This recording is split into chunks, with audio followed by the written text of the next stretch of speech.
Apa hukum? Contohlah, apa hukum kamu batu pakai skirt, batu dia lompat-lompat, batu tak nampak kadipak pun. Okey. Dia kata apa kau orang perempuan dah lah pakai skirt terlompat-lompat. Ni TikTok ni.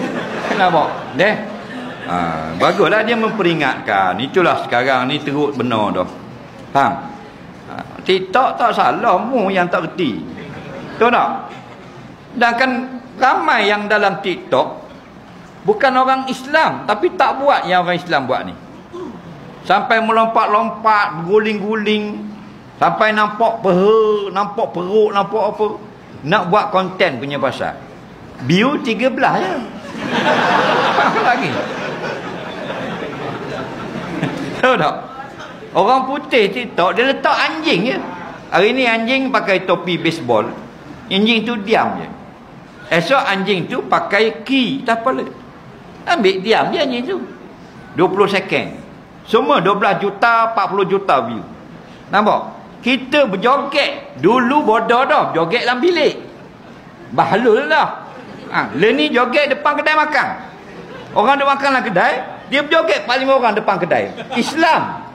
Bertudung. Nampak? Tak ada maruah. Kerana apa?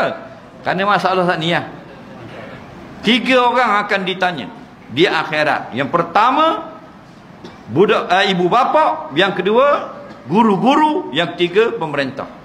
Kerana manusia dia berkisar pada 3 tempat ini.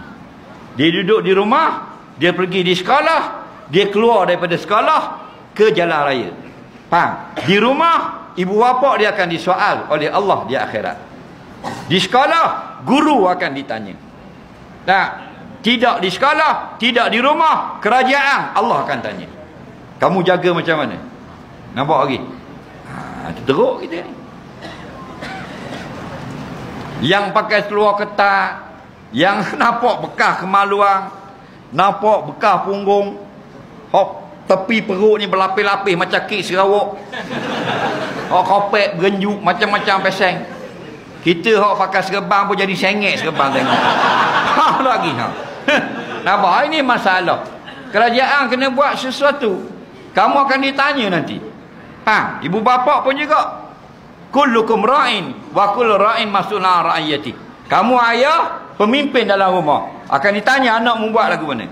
Tengok TikTok. Mai sini nak tengok TikTok. Oh, benda yang bagus. Gambar kucing, gambar mandi kucing. Okey, tak ada masalah. Ni berjoget. Tak ada malu dasum.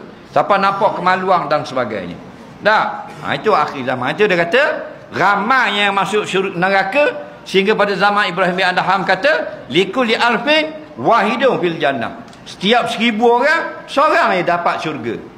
Bukan makna 999 masuk neraka. Makna ramai ke neraka. Kenapa? Derhaka kepada Allah. Terima kasih.